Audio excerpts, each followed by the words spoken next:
ਵਾਹਿਗੁਰੂ ਸਾਹਿਬ JIO. Majh ਮਹਲਾ ਤੀਜਾ। ਨਿਰਗੁਣ ਸਰਗੁਣ ਆਪੇ ਸੋਈ,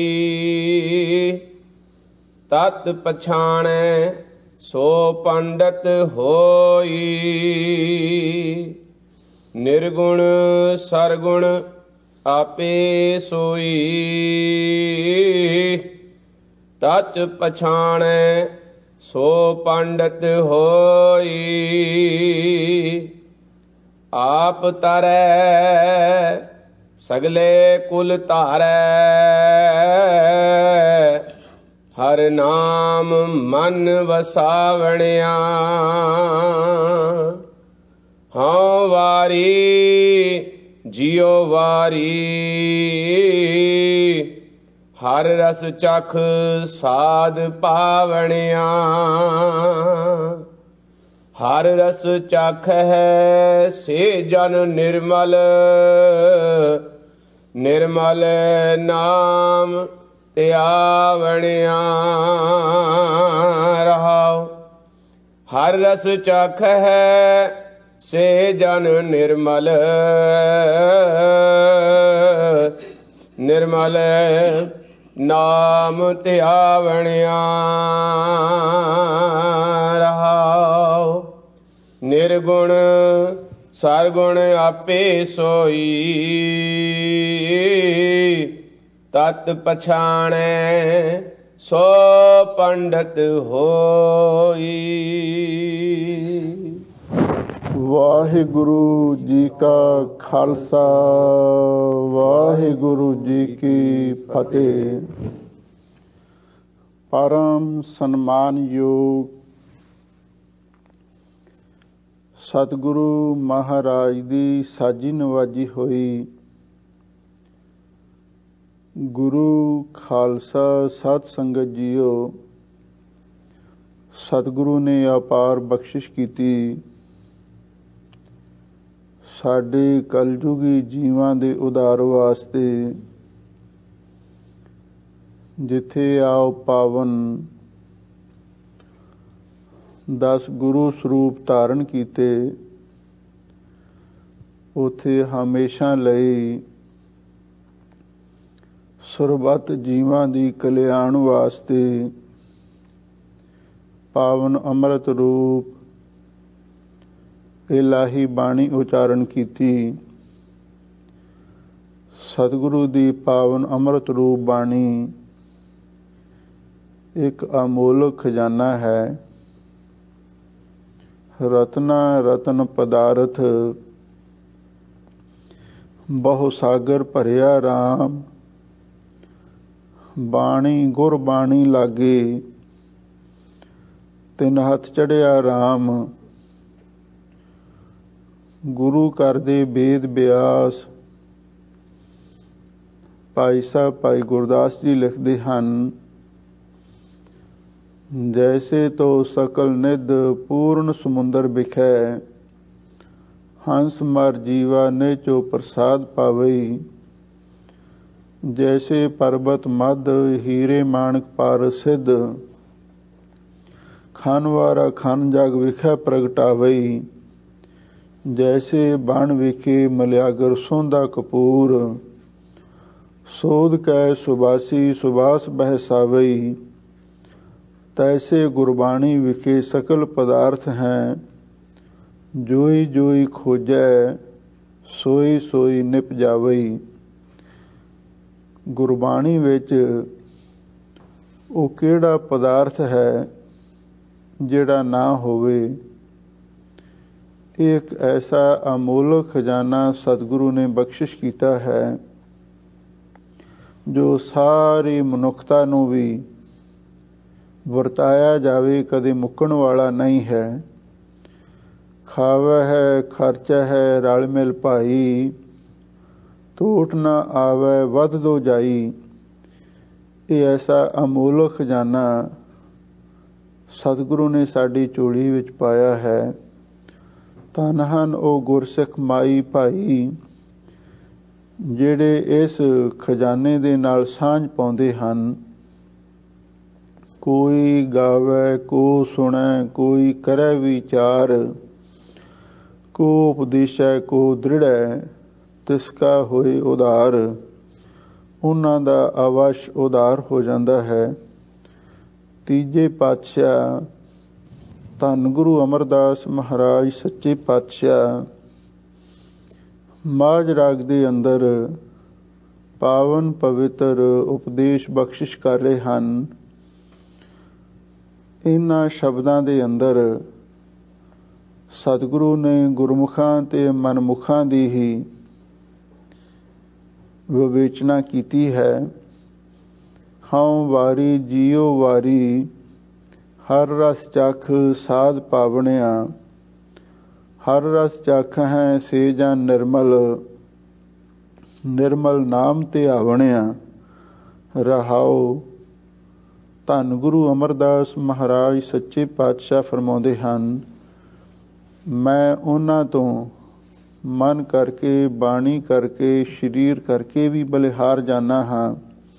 ਹਰ ਰਸ ਚਖ ਸਾਧ ਪਾਵਣਿਆ, ਜਿਹੜੇ ਅਕਾਲ ਪੁਰਖ ਵਾਹਿਗੁਰੂ ਦੇ ਨਾਮ ਰਸ ਨੂੰ ਚਖ ਕੇ ਉਹਦੇ ਸਵਾਦ ਨੂੰ ਪ੍ਰਾਪਤ ਕਰਦੇ ਹਨ। ਹਰ ਰਸ ਚਖੈ ਸੇ ਜਨ ਨਿਰਮਲ, ਜਿਹੜੇ ਗੁਰਮੁਖ ਪਿਆਰੇ ਵਾਹਿਗੁਰੂ ਦੇ ਨਾਮ ਰਸ ਨੂੰ ਚਖਦੇ ਹਨ, ਉਹ ਗੁਰਮੁਖ ਪਿਆਰੇ ਮਹਾਨ ਨਿਰਮਲ ਹੋ ਜਾਂਦੇ ਹਨ। ਕਿਉਂਕਿ ਵਾਹਿਗੁਰੂ ਦੇ ਨਾਮ ਦੇ ਵਿੱਚ ਸ਼ਕਤੀ ਹੈ। ਭਰੀਐ ਮਤ ਪਾਪਾਂ ਕੈ ਸੰਗ, ਉਹ ਧੋਪੈ ਨਾਵੈ ਕੈ ਰੰਗ। ਪਵਿੱਤਰ ਪਵਿੱਤਰ ਪਵਿੱਤਰ ਪੁਨੀਤ, ਨਾਮ ਜਪੈ ਨਾਨਕ ਮਨ ਪ੍ਰੀਤ। ਉਹ ਕਿਵੇਂ ਨਿਰਮਲ ਹੋ ਗਏ? ਨਿਰਮਲ ਨਾਮ ਤੇ ਆਵਣਿਆ। ਉਸ ਅਕਾਲ ਪੁਰਖ ਵਾਹਿਗੁਰੂ ਦੇ ਨਿਰਮਲ ਨਾਮ ਨੂੰ ਧਿਆਉਂਦੇ ਹਨ। ਕਿਉਂਕਿ ਅਸਲੀ ਤੇ ਨਾਮ ਹੀ ਤੀਰਥ ਹੈ। ਨਿਰਮਲ ਉਦੋਂ ਗੋਬਿੰਦ ਕਾ ਨਾਮ, ਮੱਜਨ ਕਰਤ ਪੂਰਨ ਸਭ ਕਾਮ। ਇਸ ਨਾਮ ਦੇ ਤੀਰਥ ਵਿੱਚ ਉਹ ਇਸ਼ਨਾਨ ਕਰਦੇ ਹਨ ਤੇ ਇਸ ਨਾਮ ਦੇ ਅੰਮ੍ਰਿਤ ਰਸ ਨੂੰ ਚਖਦੇ ਹਨ। ਇਸੇ ਲਈ ਉਹ ਨਿਰਮਲ ਹੋ ਗਏ। ਹੁਣ ਸਾਹਿਬ ਸਤਿਗੁਰੂ ਸੱਚੇ ਪਾਤਸ਼ਾਹ ਆਰੰਭ ਤੋਂ ਫਰਮਾਉਂਦੇ ਹਨ, ਆਪ ਸੰਗਤਾਂ ਪਵਿੱਤਰ ਸ਼ਬਦ ਦੀ ਵਿਚਾਰ ਸਰਵਣ ਕਰੋ ਤੇ ਇੱਕ ਵਾਰੀ ਪਿਆਰ ਦੇ ਨਾਲ ਆਖੋ, ਸਤਿਨਾਮ ਸ੍ਰੀ ਵਾਹਿਗੁਰੂ ਸਾਹਿਬ ਜੀਓ। ਮਾਝ ਮਹਲਾ ਤੀਜਾ। ਨਿਰਗੁਣ ਸਰਗੁਣ ਆਪੇ ਸੋਈ। ਸਾਹਿਬ ਸਤਿਗੁਰੂ ਸੱਚੇ ਪਾਤਸ਼ਾਹ ਦੇ ਚਰਨਾਂ ਦੇ ਵਿੱਚ ਕੋਈ ਪੰਡਤ ਆਇਆ ਹੈ, ਜਿਨੇ ਵੇਦਾਂ ਸ਼ਾਸਤਰਾਂ ਦਾ ਗਿਆਨ ਹਾਸਲ ਕੀਤਾ ਹੋਇਆ ਹੈ। ਨਿਰਗੁਣ ਤੇ ਸਰਗੁਣ ਸਰੂਪ ਦੇ ਬਾਰੇ ਵੀ ਉਹ ਕਈ ਤਰ੍ਹਾਂ ਦੇ ਵਿਚਾਰ ਲੋਕਾਂ ਦੇ ਨਾਲ ਸਾਂਝੇ ਕਰਦਾ ਸੀ। ਸਾਹਿਬ ਸਤਿਗੁਰੂ ਸੱਚੇ ਪਾਤਸ਼ਾਹ ਦੇ ਚਰਨਾਂ ਦੇ ਵਿੱਚ ਗੁਰਸਿੱਖਾਂ ਨੇ ਬੇਨਤੀ ਕੀਤੀ, ਮਹਾਰਾਜ ਤੁਸੀਂ ਕਿਰਪਾ ਕਰਕੇ ਦੱਸੋ ਅਸਲੀ ਪੰਡਤ ਕੌਣ ਹੈ? ਤਾਂ ਗੁਰੂ ਅਮਰਦਾਸ ਮਹਾਰਾਜ ਸੱਚੇ ਪਾਤਸ਼ਾਹ ਨੇ ਇਸ ਗੱਲ ਦਾ ਇੱਥੇ ਨਿਰਣਾ ਕਰ ਦਿੱਤਾ, ਨਿਰਗੁਣ ਸਰਗੁਣ ਆਪੇ ਸੋਈ। ਉਸ ਅਕਾਲ ਪੁਰਖ ਵਾਹਿਗੁਰੂ ਦਾ ਇੱਕ ਨਿਰਗੁਣ ਸਰੂਪ ਹੈ ਤੇ ਦੂਸਰਾ ਉਹਦਾ ਸਰਗੁਣ ਸਰੂਪ ਹੈ। ਨਿਰਗੁਣ ਆਪ, ਸਰਗੁਣ ਪੀ ਉਹੀ, ਕਲਾ ਤਾਰ ਜਨ ਸਗਲੀ ਮੋਹੀ। ਕਈ ਲੋਕ ਨਿਰਗੁਣ ਦੇ ਉਪਾਸ਼ਕ ਨੇ ਤੇ ਕਈ ਸਰਗੁਣ ਦੇ ਉਪਾਸ਼ਕ ਨੇ। ਕੋਈ ਨਿਰਗੁਣ ਨੂੰ ਵੱਖਰਾ ਕਹਿੰਦਾ ਹੈ, ਕੋਈ ਸਰਗੁਣ ਨੂੰ ਵੱਡਾ ਆਖਦਾ ਹੈ। ਪਰ ਸਾਹਿਬ ਸਤਿਗੁਰੂ ਸੱਚੇ ਪਾਤਸ਼ਾਹ ਇਸ ਭੇਦ ਭਾਵ ਨੂੰ ਖਤਮ ਕਰਦਿਆਂ ਹੋਇਆਂ ਇਹ ਬਚਨ ਉਚਾਰਨ ਕਰ ਰਹੇ ਹਨ ਬਈ ਉਹ ਅਕਾਲ ਪੁਰਖ ਵਾਹਿਗੁਰੂ ਆਪ ਹੀ ਨਿਰਗੁਣ ਸਰੂਪ ਹੈ ਤੇ ਆਪ ਹੀ ਉਹ ਸਰਗੁਣ ਸਰੂਪ ਹੈ। ਨਿਰਗੁਣ ਤੇ ਸਰਗੁਣ ਥੀਆ, ਉਹ ਨਿਰਗੁਣ ਤੋਂ ਸਰਗੁਣ ਰੂਪ ਧਾਰਨ ਕਰਦਾ ਹੈ ਤੇ ਸਰਗੁਣ ਤੋਂ ਫੇਰ ਅੱਗੇ ਨਿਰਗੁਣ ਹੋ ਜਾਂਦਾ ਹੈ। ਜਿਵੇਂ ਸਾਹਿਬ ਸਤਿਗੁਰੂ ਸੱਚੇ ਪਾਤਸ਼ਾਹ ਨੇ ਪਵਿੱਤਰ ਬਾਣੀ ਵਿੱਚ ਉਦਾਹਰਨਾਂ ਦਿੱਤੀਆਂ ਹਨ। जलते ऊठा है अनक तरंगा, कनक पूखन कीने बहु रंगा। बीज बीज देखियो बहु प्रकारा, फल पाके ते एकंकारा। सतगुरु महाराज ने 3 उदाहरणां दित्तियां ਹਨ। ਜਿਵੇਂ ਪਾਣੀ ਹੈ ਤੇ ਪਾਣੀ ਤੋਂ ਲਹਿਰ ਉੱਠਦੀ ਹੈ। ਜਿਹੜਾ ਨਿਰਾਕਾਰ ਸਰੂਪ ਹੈ ਉਹ ਪਾਣੀ ਵਾਂਗ ਹੈ ਤੇ ਸਰਗੁਣ ਸਰੂਪ ਲਹਿਰ ਹੈ। ਲਹਿਰ ਦੀ ਪਾਣੀ ਤੋਂ ਬਿਨਾਂ ਕੋਈ ਪਾਇਆ ਨਹੀਂ ਹੋ ਸਕਦੀ। ਕਨਕ ਭੂਖਨ ਕੀਨੇ ਬਹੁ ਰੰਗਾ, ਕਨਕ ਦਾ ਅਰਥ ਹੈ ਸੋਨਾ। ਜਿਵੇਂ ਸੋਨੇ ਦੇ ਅਨੇਕਾਂ ਤਰ੍ਹਾਂ ਦੇ ਗਹਿਣੇ ਤਿਆਰ ਕੀਤੇ ਜਾਂਦੇ ਹਨ, ਉਹ ਨਿਰਾਕਾਰ ਸੋਨਾ ਹੈ, ਨਿਰਗੁਣ ਸਰੂਪ ਸੋਨਾ ਹੈ ਤੇ ਸਰਗੁਣ ਸਰੂਪ ਗਹਿਣੇ ਨੇ। ਗਹਿਣਿਆਂ ਦਾ ਰੰਗ ਰੂਪ ਭਾਵੇਂ ਵੱਖਰਾ ਹੁੰਦਾ ਹੈ, ਪਰ ਹੁੰਦਾ ਤੇ ਸੋਨਾ ਹੀ ਹੈ ਨਾ। ਕੋਈ ਇਸ ਗੱਲ ਤੋਂ ਮੁਨਕਰ ਨਹੀਂ ਹੋ ਸਕਦਾ। ਆਪਾਂ ਬੀਜ ਬੀਜਦੇ ਹਾਂ ਤੇ ਜਦੋਂ ਬੀਜ ਉਗਦਾ ਹੈ ਆਪਣੀ ਹੋਂਦ ਨੂੰ ਗਵਾ ਲੈਂਦਾ ਹੈ। ਜਦੋਂ ਉਸ ਬੀਜ ਤੋਂ ਬਿਰਛ ਪੈਦਾ ਹੁੰਦਾ ਹੈ, ਬਿਰਛ ਨੂੰ ਫਿਰ ਫਲ ਲੱਗਦਾ ਹੈ ਤੇ ਉਸ ਫਲ ਦੇ ਅੰਦਰ ਫਿਰ ਬੀਜ ਪੈਦਾ ਹੋ ਜਾਂਦਾ ਹੈ। ਇਸੇ ਤਰ੍ਹਾਂ ਜਿਹੜਾ ਨਿਰਗੁਣ ਸਰੂਪ ਹੈ ਉਹ ਬੀਜ ਵਾਂਗ ਹੈ ਤੇ ਜਿਹੜਾ ਸਰਗੁਣ ਸਰੂਪ ਹੈ ਉਹ ਬਿਰਛ ਦੇ ਆਕਾਰ ਵਰਗ ਹੈ। ਇਸੇ ਲਈ ਸਾਹਿਬ ਸਤਿਗੁਰੂ ਸੱਚੇ ਪਾਤਸ਼ਾਹ ਜਿਹੜੇ ਐਸੇ ਗੂੜ ਪ੍ਰਸ਼ਨ ਨੇ ਉਹਦੇ ਬਾਰੇ ਸਾਨੂੰ ਸਮਝਾ ਰਹੇ ਹਨ ਬਈ ਉਹ ਨਿਰਗੁਣ ਸਰੂਪ ਵੀ ਵਾਹਿਗੁਰੂ ਆਪ ਹੈ ਤੇ ਸਰਗੁਣ ਸਰੂਪ ਵੀ ਉਸਨੇ ਆਪ ਹੀ ਧਾਰਨ ਕੀਤਾ ਹੈ। ਤਤ ਪਛਾਣੈ ਸੋ ਪੰਡਤ ਹੋਈ। ਜਿਹੜਾ ਇਸ ਤਤ ਨੂੰ ਪਛਾਣ ਲਵੇ, ਇਸ ਸਿਧਾਂਤ ਨੂੰ, ਇਸ ਨਿਚੋੜ ਨੂੰ, ਇਸ ਸਾਰ ਨੂੰ ਸਮਝ ਲਵੇ, ਅਸਲੀ ਉਹ ਪੰਡਤ ਹੋ ਸਕਦਾ ਹੈ। ਪੁਰਾਣੇ ਜ਼ਮਾਨੇ ਦੇ ਵਿੱਚ ਪੰਡਤ ਇਸ ਗੱਲ ਤੇ ਚਰਚਾ ਕਰਦੇ ਸਨ। ਕੋਈ ਕਹਿੰਦਾ ਨਿਰਗੁਣ ਦੀ ਭਗਤੀ ਕਰੋ, ਕੋਈ ਕਹਿੰਦਾ ਸਰਗੁਣ ਦੀ ਭਗਤੀ ਕਰੋ। ਫਿਰ ਆਪਸ ਵਿੱਚ ਉਹਨਾਂ ਦੀ ਚਰਚਾ ਵੀ ਹੁੰਦੀ। ਕੋਈ ਨਿਰਗੁਣ ਨੂੰ ਵੱਡਾ ਆਖਦਾ, ਸਰਗੁਣ ਦੀ ਨਿੰਦਿਆ ਕਰਦਾ। ਕੋਈ ਸਰਗੁਣ ਦੀ ਸਿਫਤ ਕਰਦਾ, ਨਿਰਗੁਣ ਨੂੰ ਮਾੜਾ ਕਹਿੰਦਾ। ਇਸ ਤਰ੍ਹਾਂ ਪੰਡਤ ਲੋਕਾਂ ਨੇ ਨਿਰਗੁਣ ਤੇ ਸਰਗੁਣ ਨੂੰ ਚਰਚਾ ਦਾ ਹੀ ਵਿਸ਼ਾ ਬਣਾ ਧਰਿਆ ਸੀ। ਜਿਵੇਂ ਇੱਕ ਐਸੀ ਉਦਾਹਰਣ ਵੀ ਆਉਂਦੀ ਹੈ, ਬੱਧਨੀ ਦੇ ਨੇੜੇ ਹੀ ਇੱਕ ਦੌਦਰ ਪਿੰਡ ਹੈ।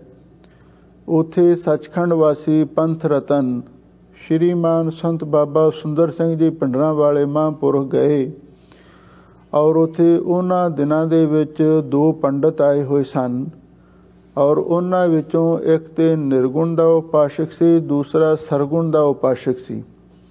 ਉਹਨਾਂ ਦੋਹਾਂ ਦੀ ਚਰਚਾ ਚੱਲ ਰਹੀ ਸੀ। ਲਗਾਤਾਰ ਚਰਚਾ ਕਰਦਿਆਂ ਹੋਇਆਂ ਉਹਨਾਂ ਨੂੰ 4-5 ਦਿਨ ਹੋ ਗਏ ਤੇ ਅਖੀਰ ਉਹਨਾਂ ਦਾ ਰਿਜ਼ਲਟ ਵੀ ਨਿਕਲਣ ਵਾਲਾ ਸੀ। ਉਹਨਾਂ ਦੋਨਾਂ ਪੰਡਤਾਂ ਵਿੱਚੋਂ ਜਿਹੜਾ ਨਿਰਗੁਣ ਦਾ ਉਪਾਸ਼ਕ ਸੀ ਉਹਨੂੰ ਆਪਣਾ ਸਿਧਾਂਤ ਕੁਛ ਕਮਜ਼ੋਰ ਲੱਗਿਆ ਔਰ ਉਸ ਨੇ ਕਿਸੇ ਨਗਰ ਨਿਵਾਸੀ ਤੋਂ ਸੁਣਿਆ ਬਈ ਇਸ ਪਿੰਡ ਦੇ ਵਿੱਚ ਇੱਕ ਮਹਾਨ ਵਿਦਵਾਨ ਗੁਰਸਿੱਖ ਮਹਾਂਪੁਰਖ ਆਏ ਹੋਏ ਨੇ। ਕਿਉਂਕਿ ਪਿੰਡਰਾਂ ਵਾਲੇ ਨਾਮ ਦੀ ਮਸ਼ਹੂਰੀ ਤਾਂ ਪਹਿਲਾਂ ਹੀ ਸੀ। ਬੜੇ ਬੜੇ ਪੰਡਤ ਲੋਕ ਵੀ ਇਸ ਗੱਲ ਨੂੰ ਜਾਣਦੇ ਸਨ ਬਈ ਪਿੰਡਰਾਂ ਵਾਲੀ ਟਕਸਾਲ ਦੇ ਮਹਾਂਪੁਰਖ ਬੜੇ ਵਿਦਵਾਨ ਹੁੰਦੇ ਨੇ। ਆਖਿਰ ਇਸ ਪੰਡਤ ਨੇ ਵੀ ਇਹ ਗੱਲ ਸੁਣੀ। ਇਹਦੇ ਮਨ ਦੇ ਵਿੱਚ ਖਿਆਲ ਹੋਇਆ ਬਈ ਕਿਧਰੇ ਮੈਂ ਹਾਰ ਹੀ ਨਾ ਜਾਵਾਂ, ਮੈਂ ਕੋਈ ਮਹਾਂਪੁਰਖਾਂ ਦੇ ਕੋਲੋਂ ਜਾ ਕੇ ਕੋਈ ਆਸ਼ੀਰਵਾਦ ਲੈ ਲਵਾਂ, ਕੋਈ ਢੰਗ, ਕੋਈ ਗੁਰ ਸਿੱਖਿਆਵਾਂ ਤਾਂ ਕਿ ਮੇਰੀ ਹਾਰ ਨਾ ਹੋ ਜਾਵੇ।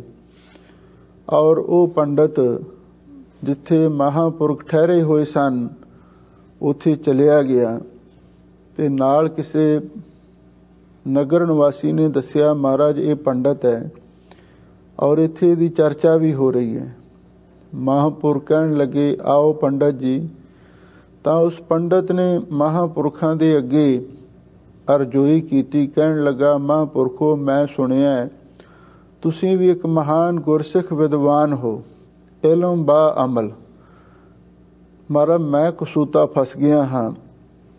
ਮੇਰੀ दूसरे पंडित दे नाल चर्चा हो रही है। मेरा पक्ष है निर्गुण की उपासना सिद्ध करनी, ते ओदा दूसरा पक्ष है वो सरगुण की उपासना नूं वधेरे अच्छा दस रहा है। पर ओदियां दलीलां दे सामने मेरियां अपनियां दलीलां कुछ कमज़ोर जापदियां ने, ते किधरे मैं हार ही ना जावां, क्योंकि कल नूं आखिरी दिन है जित हार दा। ते तुसीं किरपा करो कोई मैनूं ऐसा ढंग तरीका दसो जिहदे नाल मेरी हार जित विच बदल जावे। तां उस वेले महापुरखां ने बड़े गौह नाल उस वल तकिया, कहण लगे पहलां ये दस कदे गुरबाणी पढ़ी है? उन्हें अगों जवाब दिता, कहंदा महाराज मैं ते हिंदू मत दे धर्म ग्रंथ ही पढ़े ने, मैं गुरबाणी नूं नहीं पढ़िया। महापुरख कहण लगे जिन्हां गल्लां दा जवाब किसे हिंदू मत दे धर्म ग्रंथां विच नहीं मिल सकदा, होर किसे धर्म दे ग्रंथां विचों भी नहीं मिल सकदा, ਉਹਦਾ जवाब सतगुरु ਦੀ ਬਾਣੀ ਵਿੱਚ है, ਤੇ ਤੂੰ क्यों नहीं इस ਬਾਣੀ ਨੂੰ ਹੁਣ तक पढ़िया? ਉਹ ਪੰਡਤ हैरान होया, कहंदा महाराज मैं ते ये समझदा सी बई ये ते आम देसी भाषा दे विच पंजाबी दे विच लिखी ते उचारण कीती बाणी है, ते वेदां शास्त्रां दा सिद्धांत संस्कृत भाषा विच लिखिया होया है, वो महान उत्तम है, महान पवित्र है। मैनू तो इस गल का पता ही नहीं कि सतगुरु की बाणी एक अगम अगाध बोध का एक भंडार है। महापुरख कहण लगे तैनू एक वचन देना पवेगा। वो कहंदा महाराज दसो। महापुरख कहण लगे अगे तू केवल वेदां शास्त्रां दा ही प्रचार करदा, पर हुण तैनू गुरबाणी दा भी प्रचार करना पवेगा। जे तू साडे कोल आया तां तैनू कुछ दस सकदे हां। वो पंडित नूं हुण अपना खतरा सी हार दा। वो कहंदा महाराज जो भी तुसीं आखो मैं तुहाडा वचन मन्नांगा। महापुरखां ने उस वेले उहनूं एक ढंग दसिया, कहण लगे हुण जदों कल नूं तेरी चर्चा होवेगी ते उस पंडित ने तेरे सामने सवाल करना है बई मैनू उस निर्गुण स्वरूप दे बारे दस, वो किहो जिहा है और वो किवें सुणदा है, किवें बोलदा है, किवें स्पर्श करदा है, किवें अपने भगतां दीयां लोड़ां पूरीआं करदा है। वो तेरे ते सवालां दी झड़ी ला देवेगा, पर तू याद रखी तू बिल्कुल खामोश रहना है, तू नहीं उसका कोई जवाब देना। ते उन्हें सवालों ते सवाल करी जाने ने। जदों वो हंभ जावे तां उस वेले तैनू उन्हें ये गल आखनी है जां ते मेरियां गल्लां दे जवाब दे, नहीं फिर हार मन। ते तू हथ खड़ा कर दे भी मैं हार नहीं मन सकदा। फिर उन्हें ये कहना है बई ना तू अपनी हार मनदा ना मेरियां गल्लां दा जवाब देना। फिर जदों तीसरी बारी तेरे सामने सवाल आया ते तू ये गल कह देवीं बड़े विश्वास ते बड़े फखर नाल गुरु दे भरोसे ते कि जिहड़ियां गल्लां तू पुछदा इहदा जवाब कोई है ही नहीं, इसलिए मैं तेरा कोई जवाब नहीं दे सकदा। ये ढंग ये गुर महापुरखां ने उस पंडित नूं समझाया। पंडित बड़ा खुश होया, बड़े हौसले विच सी। हुण दूसरे दिन जदों उसकी चर्चा शुरू हुई, उस पंडित ने सवालों की झड़ी ला दी। वो चुप करके सुनी गया। वो पंडित कहन लगा तू मेरे सवालों का जवाब दे। उन्हें फिर भी ना कोई जवाब दिता। वो कहंदा जां फिर हार मन। वो कहंदा मैं हार भी नहीं मननी। उन्हें हथ खड़ा किया, नहीं मैं हाले तेरे नाल चर्चा करांगा। आखिर उस पंडित ने आख्या जां ते मेरी गल दा जवाब दे ते नहीं हार मन। तां उस वेले उसने बड़े विश्वास दे नाल जिवें महापुरखां ने आखिया सी कहण लगा मैं तेरियां गल्लां दा जवाब की देवां, जिहड़ियां गल्लां तू पुछ रिहा है इन्हां दा जवाब कोई है ही नहीं। ਉਹ ਪੰਡਤ ਹੈਰਾਨ ਹੋਇਆ, ਕਹਿੰਦਾ ਹੈ ਕਿਉਂ ਨਹੀਂ? ਉਹ ਕਹਿੰਦਾ ਦੇਖ ਗੱਲ ਸੁਣ, ਤੂੰ ਕਹਿੰਦਾ ਵੀ ਉਹ ਨਿਰਗੁਣ ਸਰੂਪ ਕਿਵੇਂ ਬੋਲਦਾ, ਉਹ ਕਿਵੇਂ ਸਪਰਸ਼ ਕਰਦਾ, ਉਹ ਕਿਹੋ ਜਿਹਾ ਹੈ? ਇਹਦੇ ਬਾਰੇ ਤਾਂ ਗੁਰਬਾਣੀ ਵਿੱਚ ਲਿਖਿਆ ਹੋਇਆ ਹੈ, ਰੂਪ ਨਾ ਰੇਖ ਨਾ ਰੰਗ ਕਿਛ, ਤ੍ਰਿਹ ਗੁਣ ਤੇ ਪ੍ਰਭ ਭੈਨ, ਤਿਸਾ ਹੈ ਬੁਝਾਏ ਨਾਨਕਾ, ਜਿਸ ਹੋਵੈ ਹੈ ਸੋ ਪ੍ਰਸੰਨ। ਜਿਸ ਦਾ ਕੋਈ ਰੂਪ ਨਹੀਂ, ਜਿਸ ਦਾ ਕੋਈ ਰੰਗ ਨਹੀਂ, ਚੱਕਰ ਚਿਹਨ ਅਰ ਬਰਨ ਜਾਤ ਅਰ ਪਾਤ ਨਹਿਨ, ਜੇ ਰੂਪ ਰੰਗਾ ਰੇਖ ਪੇ ਕੋ ਕਹਿ ਨਾ ਸਕਤ ਕਿਹੇ। ਉਹਦੇ ਬਾਰੇ ਜਿਹੜੇ ਤੂੰ ਸਵਾਲ ਕਰਦਾ ਹੈ ਨਾ, ਉਹ ਕਿਹੋ ਜਿਹਾ ਹੈ, ਉਹ ਕਿਵੇਂ ਸੁਣਦਾ ਹੈ, ਕਿਵੇਂ ਵੇਖਦਾ ਹੈ, ਕਿਵੇਂ ਬੋਲਦਾ, ਸਾਰੇ ਤੇਰੇ ਸਵਾਲ ਬੇਅਰਥ ਨੇ, ਬੇਕਾਰ ਨੇ। ਤੇ ਜਦੋਂ ਇਹ ਗੱਲ ਉਸਨੇ ਬੜੇ ਵਿਸ਼ਵਾਸ ਨਾਲ ਕਹੀ ਤੇ ਉਸੇ ਵੇਲੇ ਸਭਾ ਦੇ ਵਿੱਚ ਇਸ ਗੱਲ ਦੀ ਤਾੜੀ ਵੱਜ ਗਈ ਬਈ ਇਹ ਪੰਡਤ ਜਿੱਤ ਗਿਆ, ਜਿਹੜਾ ਨਿਰਗੁਣ ਦਾ ਉਪਾਸ਼ਕ ਸੀ, ਤੇ ਦੂਸਰਾ ਪੰਡਤ ਹਾਰ ਗਿਆ। ਤੇ ਫਿਰ ਉਹ ਪੰਡਤ ਮਹਾਂਪੁਰਖਾਂ ਕੋਲ ਆਇਆ, ਕਹਿੰਦਾ ਮਹਾਰਾਜ ਤੁਸੀਂ ਤੇ ਕਮਾਲ ਕਰ ਦਿੱਤੀ, ਗੁਰਬਾਣੀ ਵਿੱਚੋਂ ਮੈਨੂੰ ਐਸੀਆਂ ਗੋਝ ਰਮਜਾਂ ਦਸੀਆਂ ਜਿਨ੍ਹਾਂ ਦਾ ਸਦਕਾ ਮੇਰੀ ਹਾਰ ਜਿੱਤ ਵਿੱਚ ਬਦਲ ਗਈ। ਮਹਾਂਪੁਰਖ ਕਹਿਣ ਲੱਗੇ ਇਹ ਸਾਰੀ ਗੁਰਬਾਣੀ ਦੀ, ਗੁਰੂ ਸ਼ਬਦ ਦੀ ਕਰਾਮਾਤ ਹੈ, ਅੱਗੇ ਤੂੰ ਗੁਰਬਾਣੀ ਪੜ੍ਹਿਆ ਕਰ ਤੇ ਗੁਰਬਾਣੀ ਦਾ ਪ੍ਰਚਾਰ ਕਰਿਆ ਕਰ। ਉਹ ਪੰਡਤ ਜਿਹੜਾ ਪਹਿਲਾਂ ਗੁਰਬਾਣੀ ਨੂੰ ਇੱਕ ਸਾਧਾਰਨ ਬੋਲੀ ਤੇ ਸਾਧਾਰਨ ਬਾਣੀ ਸਮਝਦਾ ਸੀ, ਤੇ ਹੁਣ ਉਸ ਪੰਡਤ ਨੂੰ ਗੁਰਬਾਣੀ ਤੇ ਸ਼ਰਧਾ ਜਾਗ ਪਈ, ਹੁਣ ਹਰ ਰੋਜ਼ ਬਾਣੀ ਪੜ੍ਹਨ ਲੱਗਿਆ। ਫਿਰ ਮਹਾਂਪੁਰਖ ਸੰਤ ਬਾਬਾ ਇੰਦਰ ਸਿੰਘ ਜੀ, ਭਿੰਡਰਾਂ ਵਾਲੇ ਮਹਾਂਪੁਰਖ ਜਿਨ੍ਹਾਂ ਦੇ ਅਸਥਾਨ ਤੇ ਦਾਸ ਬਦਨੀ ਕਲਾਂ ਵਿਖੇ ਸੇਵਾ ਕਰ ਰਿਹਾ ਹੈ, ਉਹ ਮਹਾਂਪੁਰਖਾਂ ਦੇ 3 ਸਾਲ ਛੋਟੇ ਭਰਾ ਸਨ। ਉਹਨਾਂ ਨੇ ਇਸ ਘਟਨਾ ਦੇ ਬਾਰੇ ਦੱਸਿਆ ਵੀ ਉਹ ਪੰਡਤ ਦਾ ਨਾਮ ਕੇਸ਼ੋ ਦਾਸ ਸੀ, ਔਰ ਮਹਾਂਪੁਰਖਾਂ ਤੋਂ ਬਾਅਦ ਅਸੀਂ ਇੱਕ ਵਾਰ ਦੌਦਰ ਗਏ, ਔਰ ਉੱਥੇ ਉਹ ਜਪਜੀ ਸਾਹਿਬ ਦੀ ਕਥਾ ਕਰ ਰਿਹਾ ਸੀ, ਕਿਉਂਕਿ ਗੁਰਬਾਣੀ ਇੱਕ ਬਹੁਤ ਵੱਡਾ ਅਮੋਲਕ ਖਜ਼ਾਨਾ ਹੈ। ਹੁਣ ਇੱਥੇ ਧੰਨ ਗੁਰੂ ਅਮਰਦਾਸ ਮਹਾਰਾਜ ਸੱਚੇ ਪਾਤਸ਼ਾਹ ਫਰਮਾ ਰਹੇ ਹਨ, ਨਿਰਗੁਣ ਸਰਗੁਣ ਆਪੇ ਸੋਈ, ਤਤ ਪਛਾਣੈ ਸੋ ਪੰਡਤ ਹੋਈ। ਵੀ ਨਿਰਗੁਣ ਤੇ ਸਰਗੁਣ ਦੋ ਰੂਪ ਨੇ ਵਾਹਿਗੁਰੂ ਦੇ, ਤੇ ਪਰ ਵਾਸਤਵ ਦੇ ਵਿੱਚ ਨਿਰਗੁਣ ਸਰੂਪ ਹੀ ਸਰਗੁਣ ਸਰੂਪ ਹੁੰਦਾ ਹੈ, ਤੇ ਸਰਗੁਣ ਹੀ ਨਿਰਗੁਣ ਹੋ ਜਾਂਦਾ ਹੈ। ਤਤ ਪਛਾਣਨਾ, ਜਿਹੜਾ ਇਸ ਤਤ ਨੂੰ ਪਛਾਣ ਲਵੇ ਸੋ ਪੰਡਤ ਹੋਈ, ਉਹ ਅਸਲੀ ਪੰਡਤ ਹੋ ਸਕਦਾ ਹੈ, ਉਹ ਵਿਦਵਾਨ ਹੋ ਸਕਦਾ ਹੈ, ਗਿਆਨਵਾਨ ਹੋ ਸਕਦਾ ਹੈ। ਆਪ ਤਰੈ ਸਗਲੇ ਕੁਲ ਤਾਰੈ, ਹਰ ਨਾਮ ਮਨ ਵਸਾਵਣਿਆ। ਸਾਹਿਬ ਸਤਿਗੁਰੂ ਸੱਚੇ ਪਾਤਸ਼ਾਹ ਫਰਮਾਉਂਦੇ ਨੇ, ਭਾਈ ਉਹ ਆਪ ਵੀ ਤਰ ਜਾਂਦਾ ਹੈ ਤੇ ਸਾਰੀਆਂ ਕੁਲਾਂ ਨੂੰ ਵੀ ਤਾਰ ਦਿੰਦਾ ਹੈ। ਹਰ ਨਾਮ ਮਨ ਵਸਾਵਣਿਆ, ਜਿਹੜਾ ਵਾਹਿਗੁਰੂ ਦੇ ਨਾਮ ਨੂੰ ਆਪਣੇ ਮਨ ਵਿੱਚ ਵਸਾ ਲੈਂਦਾ ਹੈ, ਉਹਨੂੰ ਨਿਰਗੁਣ ਦਾ ਵੀ ਗਿਆਨ ਤੇ ਸਰਗੁਣ ਦਾ ਧਿਆਨ ਵੀ ਪ੍ਰਾਪਤ ਹੋ ਜਾਂਦਾ ਹੈ। ਵਾਰੀ ਜਿਉ ਵਾਰੀ, ਹਰ ਰਸ ਚਖ ਸਾਧ ਪਾਵਣਿਆ।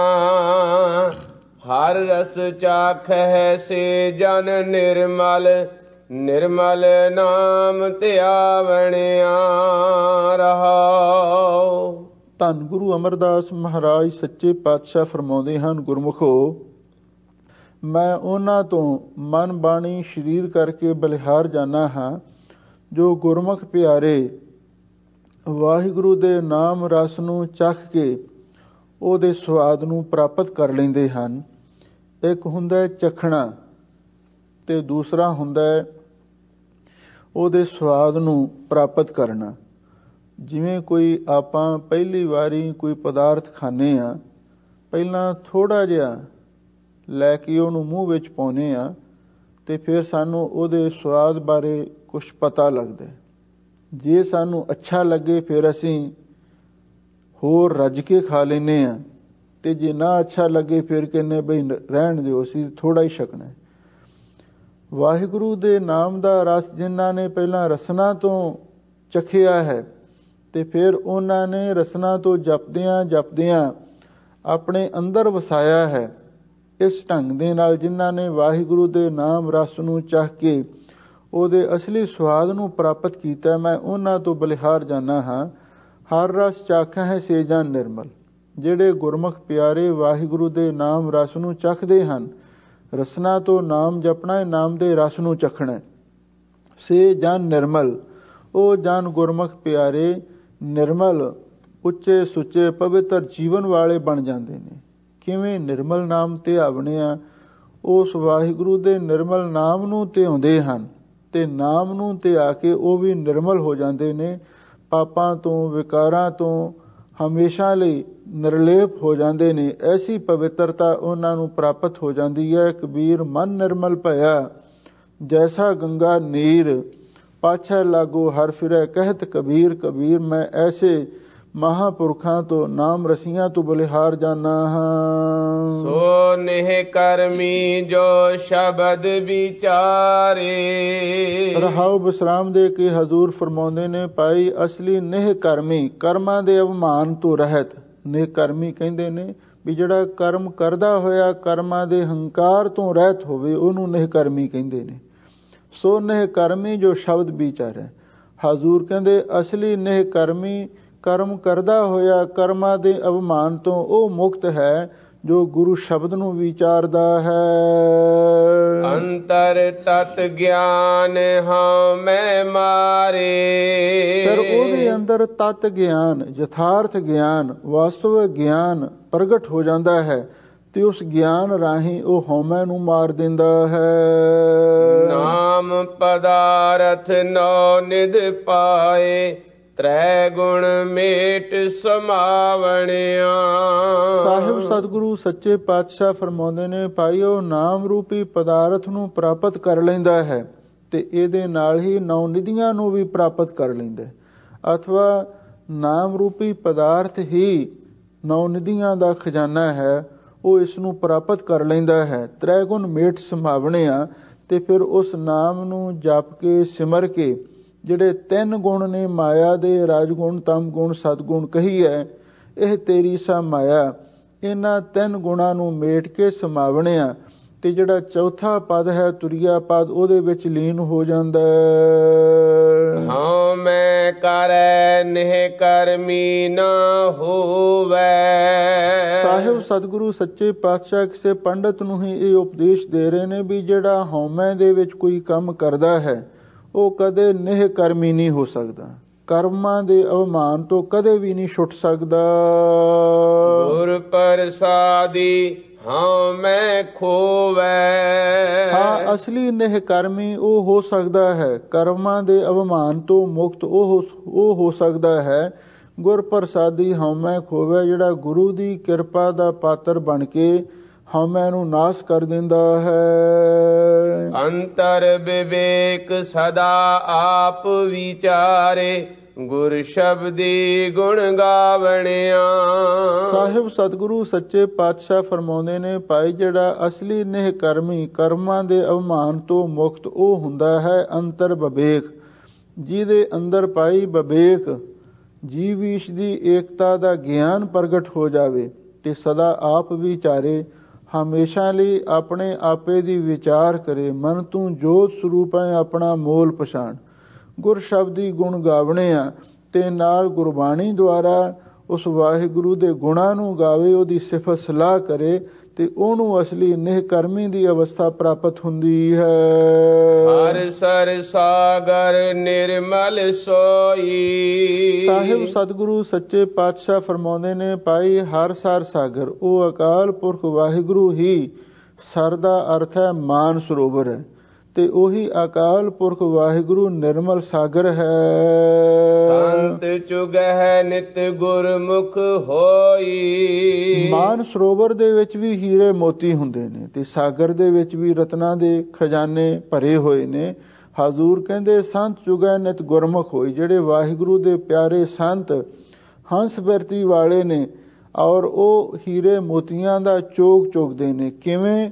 ਗੁਰਮੁਖ ਹੋਈ, ਉਹ ਗੁਰੂ ਦੇ ਸਨਮੁਖ ਹੋ ਕੇ, ਗੁਰੂ ਨੂੰ ਸਮਰਪਿਤ ਹੋ ਕੇ, ਉਹ ਮਹਾਂਪੁਰਖ ਹਮੇਸ਼ਾ ਲਈ ਉਸ ਵਾਹਿਗੁਰੂ ਦੇ ਸਾਗਰ ਦੇ ਵਿੱਚੋਂ ਮਾਨ ਸਰੋਵਰ ਤੇ ਅਥਵਾ ਜਿਹੜੀ ਸਾਧ ਸੰਗਤ ਹੈ, ਇਹ ਮਾਨ ਸਰੋਵਰ ਹੈ ਤੇ ਸਾਹਿਬ ਸ੍ਰੀ ਗੁਰੂ ਗ੍ਰੰਥ ਸਾਹਿਬ ਜੀ ਇਹ ਸਾਗਰ ਨੇ, ਰਤਨਾ ਰਤਨ ਪਦਾਰਥ ਬੋ ਸਾਗਰ ਭਰਿਆ ਰਾਮ। ਤੇ ਜਿਹੜੇ ਮਹਾਂਪੁਰਖ ਨੇ ਉਹ ਪਰਮਹੰਸ ਨੇ, ਔਰ ਉਹ ਸਤਸੰਗਤ ਰੂਪੀ ਮਾਨ ਸਰੋਵਰ ਦੇ ਵਿੱਚ ਆ ਕੇ ਤੇ ਸਾਹਿਬ ਸ੍ਰੀ ਗੁਰੂ ਗ੍ਰੰਥ ਸਾਹਿਬ ਜੀ ਜੋ ਰਤਨਾ ਦੇ ਸਾਗਰ ਨੇ, ਇਹਨਾਂ ਦੇ ਵਿੱਚੋਂ ਉਹ ਹਮੇਸ਼ਾ ਲਈ ਹੀਰੇ ਮੋਤੀਆਂ ਦਾ ਚੋਗ ਚੁਗਦੇ ਨੇ। ਉਤਮ ਸਲੋਕ ਸਾਧ ਕੇ ਬਚਨ ਅਮਲੀਕ ਲਾਲ ਇਹ ਰਤਨ, ਤੇ ਗੁਰਮੁਖ ਹੋਈ ਤੇ ਗੁਰਮੁਖ ਹੋ ਕੇ ਗੁਰੂ ਨੂੰ ਸਮਰਪਿਤ ਹੋ ਕੇ ਇਹ ਸਾਰੀ ਕਿਰਿਆ ਕਰਦੇ ਹਨ। ਇਸ਼ਨਾਨ ਕਰਹਿ ਸਦਾ ਦਿਨ ਰਾਤੀ, ਹਾਂ ਮੈਂ ਮੈਲ ਚੁਕਾਵਣਿਆ। ਸਾਹਿਬ ਸਤਿਗੁਰੂ ਸੱਚੇ ਪਾਤਸ਼ਾਹ ਫਰਮਾਉਂਦੇ ਨੇ, ਭਾਈ ਜਿਹੜੇ ਗੁਰਸਿੱਖ ਮਹਾਂਪੁਰਖ ਨੇ ਔਰ ਉਹ ਸਤਸੰਗਤ ਰੂਪੀ ਮਾਨ ਸਰੋਵਰ ਤੇ ਸਾਹਿਬ ਸ੍ਰੀ ਗੁਰੂ ਗ੍ਰੰਥ ਸਾਹਿਬ ਜੀ ਦੇ ਇਸ ਮਹਾਨ ਸਾਗਰ ਦੇ ਵਿੱਚ ਇਸ਼ਨਾਨ ਕਰਦੇ ਨੇ, ਚੁਭੀਆਂ ਮਾਰਦੇ ਨੇ ਤੇ ਦਿਨ ਰਾਤ ਇਹਦੇ ਵਿੱਚ ਹਮੇਸ਼ਾ ਲਈ ਤਾਰੀਆਂ ਲਾਉਂਦੇ ਹਨ। ਹਉਮੈ ਮੈਲ ਚੁਕਾਵਣਿਆ, ਤੇ ਆਪਣੇ ਮਨ ਦੇ ਵਿੱਚੋਂ ਹਉਮੈ ਦੀ ਮੈਲ ਨੂੰ ਚੁਕਾ ਦਿੰਦੇ ਹਨ। ਨਿਰਮਲ ਹੰਸਾ ਪ੍ਰੇਮ ਪਿਆਰ। ਸਾਹਿਬ ਸਤਿਗੁਰੂ ਸੱਚੇ ਪਾਤਸ਼ਾਹ ਫਰਮਾਉਂਦੇ ਨੇ, ਭਾਈ ਜਿਹੜੇ ਨਿਰਮਲ ਉੱਚੇ ਸੁੱਚੇ ਜੀਵਨ ਵਾਲੇ ਹੰਸ ਤਤ ਬੇਤੇ ਬਵੇਕੀ ਮਹਾਂਪੁਰਖ ਨੇ, ਉਹਨਾਂ ਦਾ ਸਤਸੰਗਤ ਦੇ ਨਾਲ ਪ੍ਰੇਮ ਪਿਆਰ ਹੁੰਦਾ ਹੈ। ਹਰ ਸਰ ਵਸੈ ਹਾਂ ਮੈਂ ਮਾਰ। ਉਹ ਹਰੀ ਦਾ ਸਰ ਕੀ ਹੈ? ਸਾਧ ਸੰਗਤ। ਉਹ ਸਤਸੰਗਤ ਵਿੱਚ ਵਸਦੇ ਨੇ, ਕਿਉਂਕਿ ਸਤਿਗੁਰੂ ਦੇ ਬਚਨ ਨੇ ਵਿੱਚ ਸੰਗਤ ਹਰ ਭਰਾ ਵਸੈ ਜੀਓ। ਸਤਸੰਗਤ ਵਿੱਚ ਵਾਹਿਗੁਰੂ ਪਰਮੇਸ਼ਰ ਆਪ ਵੀ ਵਸਦਾ ਹੈ। ਉਹ ਗੁਰਮੁਖ ਹਰ ਸਰ ਵਸੈ। ਇਸ ਸਤਸੰਗਤ ਰੂਪੀ ਮਾਨ ਸਰੋਵਰ ਦੇ ਵਿੱਚ ਵਸਦੇ ਨੇ ਤੇ ਨਾਲ ਹੀ ਹਉਮੈ ਨੂੰ ਮਾਰ ਦਿੰਦੇ ਹਨ। ਅਹਨਿਸ ਪ੍ਰੀਤ ਸ਼ਬਦ ਸਾਚੈ, ਹਰ ਸਰਵਾਸਾ ਪਾਵਣਿਆ। ਸਾਹਿਬ ਸਤਿਗੁਰੂ ਸੱਚੇ ਪਾਤਸ਼ਾਹ ਫਰਮਾਉਂਦੇ ਨੇ, ਭਾਈ ਉਹਨਾਂ ਗੁਰਮੁਖਾਂ ਦੀ ਅਹਨਿਸ ਦਾ ਅਰਥ ਹੈ ਰਾਤ ਦਿਨ ਸੱਚੇ ਸ਼ਬਦ ਦੇ ਨਾਲ ਪ੍ਰੀਤੀ ਹੁੰਦੀ ਹੈ, ਕਿਉਂਕਿ ਗੁਰ ਕਾ ਸ਼ਬਦ ਰਤਨ ਹੈ ਹੀਰੇ ਜਿਤ ਜੜਾਓ। ਹਰ ਸਰਵਾਸਾ ਪਾਵਣਿਆ, ਉਹ ਹਰੀ ਦਾ ਸਰ ਕੀ ਸਤਸੰਗਤ ਵਿੱਚ ਗੁਰਮੁਖ ਹਮੇਸ਼ਾ ਲਈ ਨਿਵਾਸ ਹਾਸਲ ਕਰਦੇ ਨੇ ਤੇ ਸਤਸੰਗਤ ਰੂਪੀ ਮਾਨ ਸਰੋਵਰ ਦੇ ਵਿੱਚ ਰਹਿੰਦਿਆਂ ਹੋਇਆਂ ਤੇ ਗੁਰੂ ਸ਼ਬਦ ਦੇ ਰਤਨਾਂ ਦਾ ਚੋਗ ਚੁਗਦੇ ਹਨ। ਮਨ ਮੁਖ ਸਦਾ ਬਗ ਮੈਲਾ, ਹਾਂ ਮੈਂ ਮਲ ਲਾਈ। ਸਾਹਿਬ ਸਤਿਗੁਰੂ ਸੱਚੇ ਪਾਤਸ਼ਾਹ ਫਰਮਾਉਂਦੇ ਨੇ, ਭਾਈ ਜਿਹੜਾ ਮਨਮੁਖ ਆਦਮੀ ਹੈ ਉਹ ਤੇ ਭਾਈ ਹਮੇਸ਼ਾ ਲਈ ਬਗਲੇ ਵਾਂਗੂ ਮੈਲਾ ਹੀ ਰਹਿੰਦਾ ਹੈ।